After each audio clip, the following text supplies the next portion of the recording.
Bonjour à tous, avec l'aide de Dieu, le Hayom Yom du 10e jour du mois de Tevet, à Sarab Tevet, qui est un jour de jeûne, vu que la ville de Jérusalem a été assiégée, lorsque Mashiach va venir, ça sera un grand jour de joie, une grande fête. En attendant, le Hayom Yom nous dit que c'est un jour de jeûne, et qu'on récite les Slichot, et on récite Avinu Malkeinu, donc des prières qui sont faites pour le jour de jeûne. Le Rabbi le souligne, car cette coutume-là n'était pas si claire que ça avant. Chez Chabad, il y a même des témoignages, une lettre du Rabbi Rachab, du 5e Rabbi de Chabad, qu'il ne disait pas donc les Slichot et Avinu Malkeinu. Donc en tous les cas, le Rabbi a clarifié cette coutume que chez Chabad, on fait les Slichot, donc on récite les Slichot et on récite Avinu Malkeinu.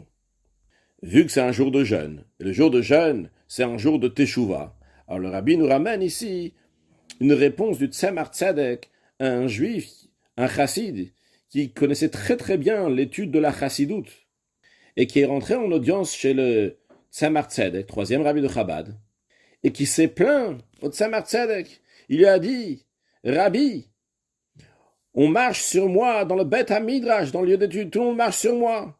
Ce que je dis ne plaît pas aux gens, ils se comportent pas bien comme il faut envers moi, et ils font presque le contraire de ce que je pense.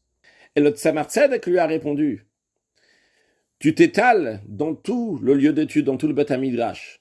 Alors, quand quelqu'un y marche, automatiquement il marche sur toi. Il faut mettre de côté ses propres pensées, sa propre manière de réfléchir, et renforcer la avoda, le service de Dieu, plutôt que la compréhension. Et à ce moment-là, on arrive à la vérité. D'ailleurs, dans un Mahamar, le Rabbi raconte cette histoire, et il précise que cette histoire s'est passée en Yechidout, en audience privée, Yechidout du langage de Yechida, qui représente donc le niveau de l'âme le plus haut, qui se rattache avec la Yechida du Rabbi dans lequel on rentre chez lui en audience privée. Et même lorsqu'il était là-bas, ce chassid-là ressentait qu'on marche sur lui. Et dans l'histoire, on nous raconte que ce chassid a dit, on marche sur moi dans le Beth HaMidrash, dans le lieu d'étude. C'est-à-dire bien que cet endroit-là, c'est un petit sanctuaire. Il y a la shrina, il y a la présence de Dieu. Mais quand quelqu'un a son propre ego, son orgueil, et bien il s'étale de partout, même dans ces endroits-là. Et même lorsqu'il rentre en Yechidout, chez son rabbi, eh bien il ressent encore son ego, son existence.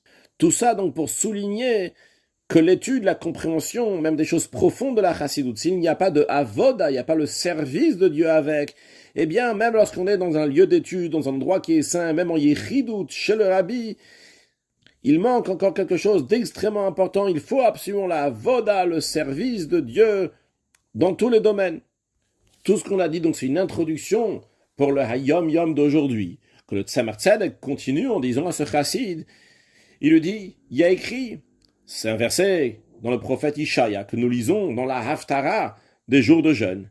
Yazov Racha Darko, que le méchant va abandonner, il doit abandonner sa voie, son chemin, ses manières de se comporter. Veish aven marchevotav, et un homme vain, il doit abandonner ses pensées, etc. Le mot aven en hébreu, qui veut dire un homme vain, ish aven, peut se lire aussi ish on, si on va mettre d'autres voyelles à la place de aleph vav nun qui fait aven, ça va se lire on. Un ish on, c'est-à-dire un homme fort. Fort dans le sens, avec la puissance de lui-même, de son ego. Et le Tzemar Tzedek lui dit, la même manière que la première partie du verset, Yazov Racha Darko, que le méchant doit abandonner sa voie, c'est quelque chose qui est obligatoire. S'il n'y a pas la Teshuvah, s'il ne va pas se repentir, aller vers Dieu, abandonner son chemin, il ne peut pas s'approcher du Saint, il ne peut pas s'approcher de Dieu. Eh bien, de la même manière aussi, la deuxième partie du verset, Veish aven marchevotav, ish on, l'homme qui est fort dans ses pensées, fort dans lui-même, il doit abandonner ses pensées, ne pas dire je dis comme ça, je tiens comme ça, je pense comme ça, car toute expression de je, la metsiout, la sensation de l'ego, c'est la source du mal, c'est la base du mal, et c'est ce qui amène que les cœurs vont se séparer, que les gens ne sont pas ensemble. Alors il faut mettre le jeu de côté, et par cela on s'entend bien avec tout le monde, et tout va bien, et comme ça on se prépare à la venue de Mashiach, lorsque tout le monde va bien s'entendre. car on va voir comment on est tous unis très prochainement avec la venue de Mashiach. Now, un excellent Yom.